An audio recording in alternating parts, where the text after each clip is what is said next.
আজ বৃহস্পতিবার দুপুর 1টা থেকে 3টা পর্যন্ত প্রকৃত মালিক কাউকে না জানিয়ে হাইকোর্টের নিষেধাজ্ঞা অমান্য করে রিদিশার মালিক কর্তৃপক্ষ রমজানের নেতৃত্বে চেরাগালিতে অবস্থিত 85% জায়গা উচ্ছেদ অভিযান করে ম্যাজিস্ট্রেট রিদিশার লোকজন। স্টাফ রিপোর্টার শামিমা খানম বেবির রিপোর্টে বিস্তারিত জানাচ্ছেন SKN রেশমা।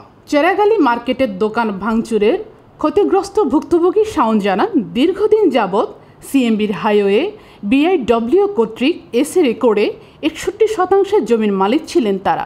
অন্যদিকে সিদ্দিকুর রহমান, মিজানুর রহমান ছিলেন এই জমির 20% মালিক। সিএমবির ও মিজানুর রহমানের এই জমি নিয়ে দীর্ঘদিন ধরে মামলা চলমান ছিল।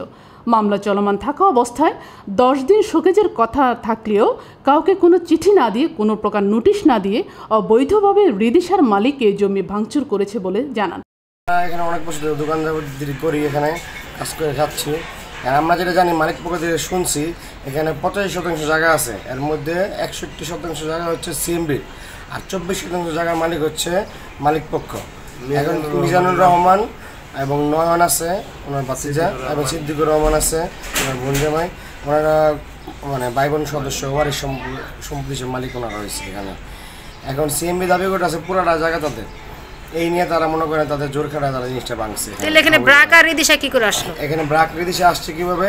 রিদিশা প্রতিষ্ঠানটা হচ্ছে পিছনে আর এই মার্কেটটা হচ্ছে সামনে হওয়ার কারণে ওনার প্রতিষ্ঠানে অনেক দেখা যাচ্ছে না, ফোকাস হচ্ছে না, বিভিন্ন সমস্যা দেখাচ্ছে।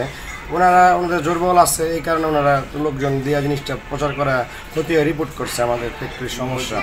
মসজিদের কথা আছে, আমাদের মসজিদে দেওয়ার কারণে ওনার ফ্যাক্টরিটা পিছনে যাওয়ার কারণে শো হচ্ছে না। আমার ফ্যাক্টরিটা মসজিদে বড় হয় তো ওনার ফ্যাক্টরিটা কিন্তু ঢাকা পড়ে যাবে, দেখা যাবে না, তার একটা প্রতিষ্ঠান দেখা যাবে, তার অনেক বড় ক্ষতি হবে। মামলা চলমান থাকা অবস্থায় 10 দিন শোকেজের কথা থাকলেও কাউকে কোনো চিঠি না দিয়ে, কোনো প্রকার নোটিশ না দিয়ে অবৈধভাবে রিদিশার মালিক এই জমি ভাঙচুর করেছে বলে জানান ভুক্তভোগীগণ। এ বিষয়ে স্থানীয় সাংবাদিক, কতিপয় নেতা এবং প্রশাসনকে ম্যানেজ করে মোটা অর্থের মাধ্যমে রিদিশার মালিক পক্ষের রমজান অবৈধভাবে এই চেরাগালি মার্কেটে মসজিদ ভেঙে দখল করছে বলে জানান সিদ্দিকুর রহমান, মিজানুর রহমান ও শাওন, মোহাম্মদ আলী সহ অন্যান্যরা।